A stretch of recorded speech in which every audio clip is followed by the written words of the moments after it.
And now the last version is where we start the 3 from the baseline. So here what we do is we make a sharp angled bend going backwards on ourselves there.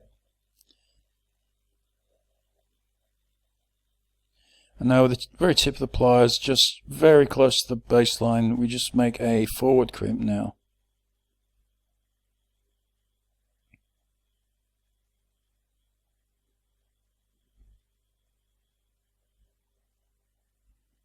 Alright, now we're going to make the bottom part of the 3 here. We're just going to make a freehand semi-loop, semicircle, and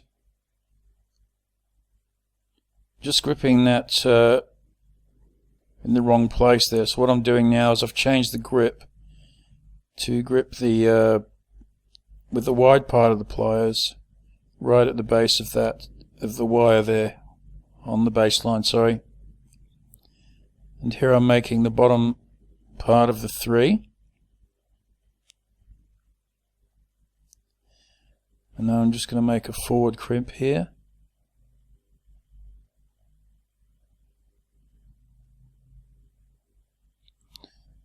This is the middle of the 3.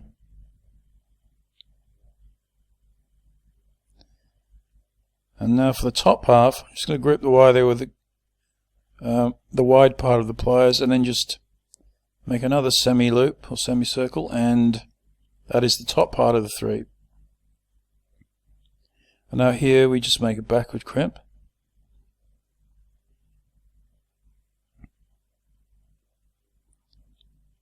And with this version of the 3, as you can see, we can come off the top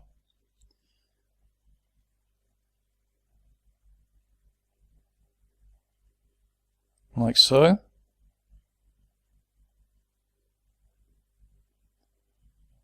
Or we can come further down, and somewhere in the middle we can start the next number or character, whatever it may be.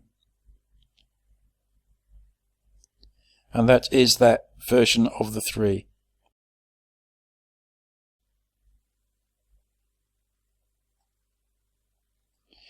Hi, welcome to the number 3. And there's 2 ways we can start the number 3. One from the top and one from the base. So we're going to start with the version that starts from the top. So here I've made an initial loop. You don't have to do that. I'll explain in the second part of this video. But anyway, here is the top half of the 3. We make a large semi-loop there, counterclockwise. Now the middle section of the 3, we just make a backward crimp here.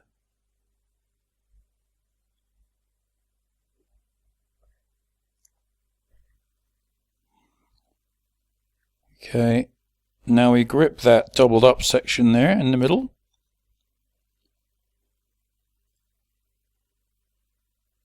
And we just continue another semi-loop, bringing it round clockwise there. Now at the bottom, somewhere along that curve that curves upwards there, we just make a backward crimp.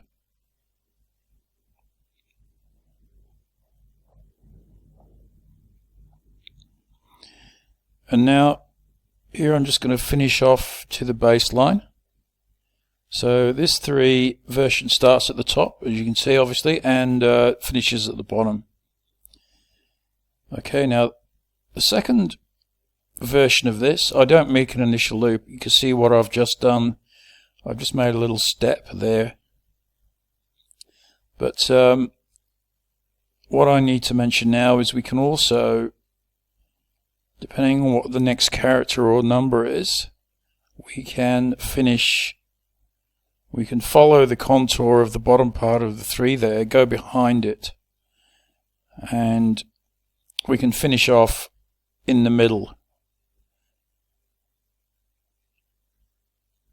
And also, we could take it even further up towards the top of the 3 there, and then we can start the next character from the top, or number.